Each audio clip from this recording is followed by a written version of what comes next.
Hi art friends. My hair is really big. I'm excited because I painted some azaleas and I wanted to share this tutorial with you. We start talking about how to get these colors on paper, the variations in the pinks. We even talk about how we're getting these darker bits in the center and then working our way out to lighter values. And I used a beautiful reference book that I continue to love, the Flower Color Guide. It is linked in the description below if you want to check it out. So I encourage you to pick up a reference book that sings to your soul. Also today we talk a little bit about how we're painting azaleas for our soul. What is it that makes us really fulfilled?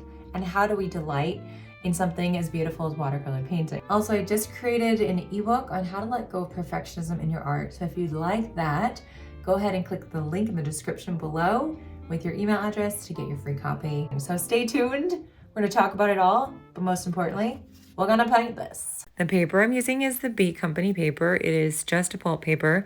And I've got this lovely paint from Qiaomei, my Princeton Heritage brushes, and I've got a water bottle, spray bottle, just spraying it all down. My brushes are number 8, which is this one here, and then a number 2, just for little details. We'll see which ones we use today. So right now I'm just gonna start mixing up my paint. I've got a variety of pinks that I like to use, pinks and reds, and I have some white. So if you're wanting to do a painting that has a variety of colors, I really encourage you to mix up everything beforehand. Now I'm just grabbing some red here, mixing with purple. So we're gonna do like a reddish purple situation happening. And of course we've got the pinks mixed with white to make a nice creamy light shade. And you can even do some peach colors if you wanted to. We're gonna start with that bright pink fuchsia color. So the idea is we are going to start darker in the center and start getting lighter with our petals as we go outward from the center. So I'm just making these little scrubby motions, trying to figure out that is a center and how does it look like what's in my reference photo. And now I just took my brush, dipped it in water, squeegee off the side, and I'm using that lighter shade of pink here. When I'm taking some of that paint off of my brush in the water, I'm just ensuring that I'm getting a really light watery mix. But here I'm dipping into that concentrated pink and I'm just slowly poking in some dark color where I'd like some contrast. When you work with wet on wet, you're gonna get some beautiful bleeds and some beautiful mixes as well. So I'm just looking at my reference photo and I'm taking stock with where things are located, starting with that center, adding in a nice darker center, and then of course taking some of that paint off and using that really light paint to make those outer petals. I want everything to be really billowy and have some light soft edges. I do have some white on my brush now. And when you're looking at your reference photo, just pay attention to the lines and the curves and the shapes of smaller areas at a time. Also be aware of leaving white space, possibly between where one flower ends and the other one begins, or where one petal ends and the other begins. And leaving that white space gives that nice, airy, billowy look to your flowers as well, instead of having just one big blob of paint and you can't really see any individual petals. So now I've got a dark red on my brush and I'm just kind of doing that, side facing middle, and then a few darker petals here on the outside, and just making sure that your center looks like how you want it to look. We're going really loose, taking off some paint. Always feel free to dab your brush on a paper towel or a rag if you want to take some of that excess liquid off of your brush, because you don't want to get puddles and too much water pooling on your page. It's just not good for everything. It's harder to work with. If you want to start filling in your composition, you can do really, really light paint and then just some nice little blobby shapes behind some of your petals and your blooms, just to show that there's petals behind, but they're kind of in the distance, kind of blurry because they are behind. Now I've got a really beautiful reddish orange here, that dark center, and then getting those nice light petals on the outside. So by now you're seeing the method to my madness, which is dark center, lighting up the petals, and just really working with your brush, scrubbing it around, being very light. You can poke darker color into some of the areas where you want your petals to be darker, and it's best to do that while things are still wet. So I'm just following the general composition of this reference photo, and you can see it's kind of this S shape, S curve, which is really quite beautiful. And of course, I'm not doing white flowers. I just thought it would be fun to play around with kind of pinks and reds and just see how that turned out. Now, if you did want to make these white, you could do a very, very pale light version of blue, mostly water, a little bit of blue, or maybe a little bit of yellow or like a tan color. And that's what I typically use for my white florals. So we're well on our way to starting this painting, and we haven't said a word about painting for your soul. And that's just the big message I want to get across today. The idea that when we are painting or doing any type of art, creating, even doing music, for example, gardening, when we're creating beautiful things with our hands, with our mouths, if we're singing, for example, we are delighting in this activity, assuming that we enjoy the activity, I should say. And it brings us joy and it can bring us peace and delight.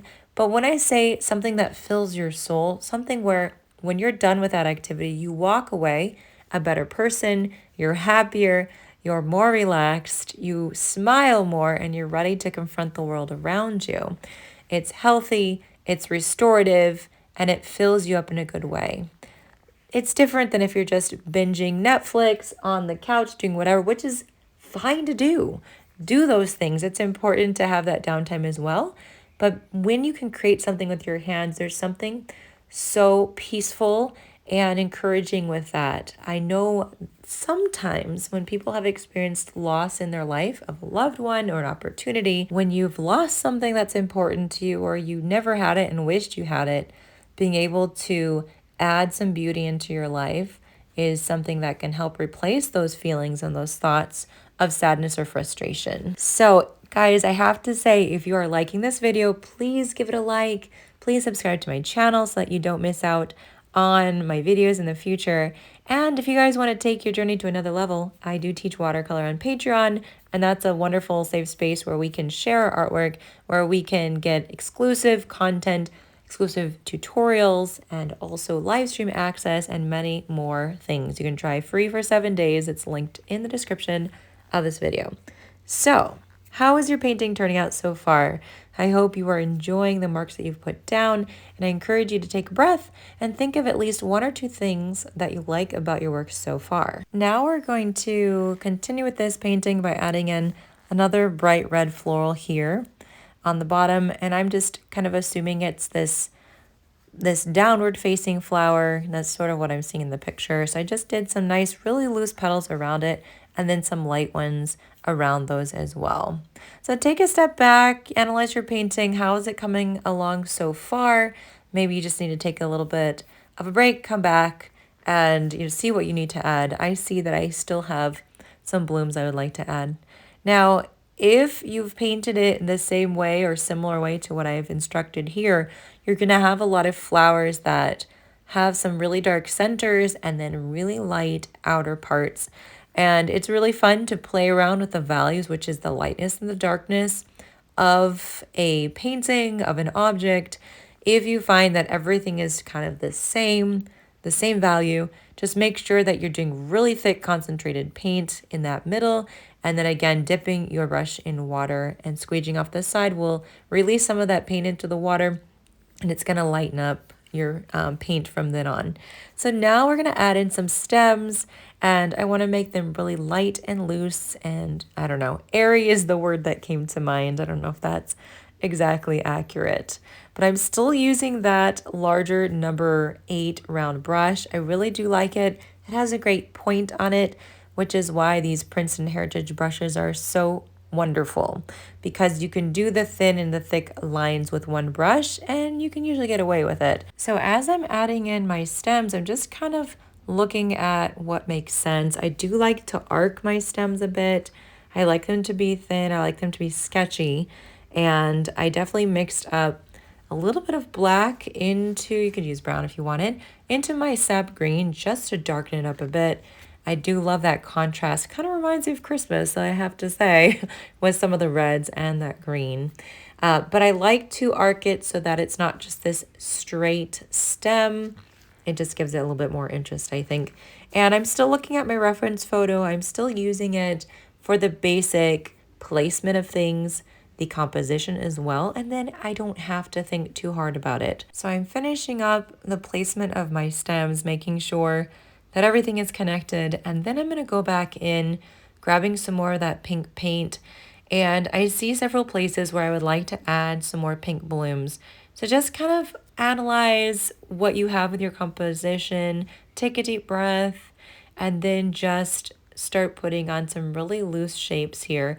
I'm doing some side-facing blooms. I'm going to put one up here at the top. You can barely see it, but it's there. And I think I want to add a third one down at the bottom right. I'm just trying to make sure that things are a bit even and feel a little bit more balanced for me.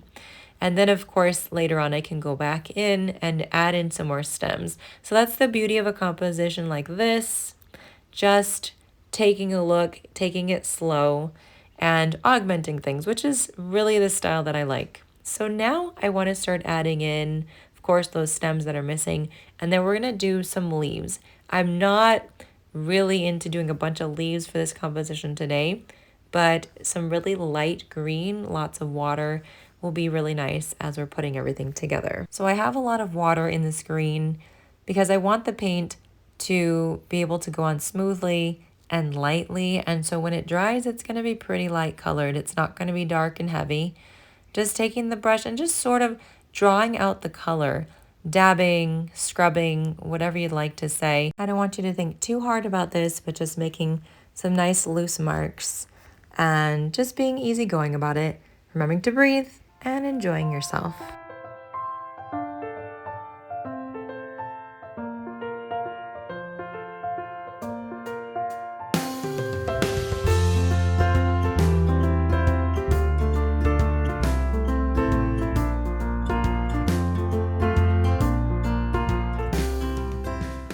I have one more little bud I wanted to add here at the top, and then of course I'm going to add in a little bit of a stem too, just to connect it together.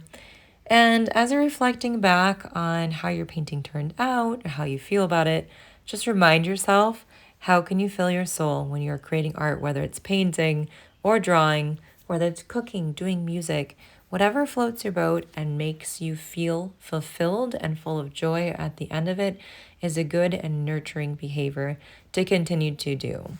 So now we're just going to do a little bit of very light paint, a little bit of splatter, just to create some movement in this painting. Friends, I hope you enjoyed painting our azaleas today. This version from the reference photo from the flower color guide. And I hope that you are excited about painting. If you want to take your journey one step further, check out Patreon, linked in the description. It's totally free for a week, so you can try it and cancel if you don't love it. And I hope that you can find some ways that you can experience this fulfillment of your soul, whether it is doing art or something else. It's good for your mental health, and it's good for everyone around you when you are happy and fulfilled. Take care, guys. We'll see you soon. Happy mental health, happy painting.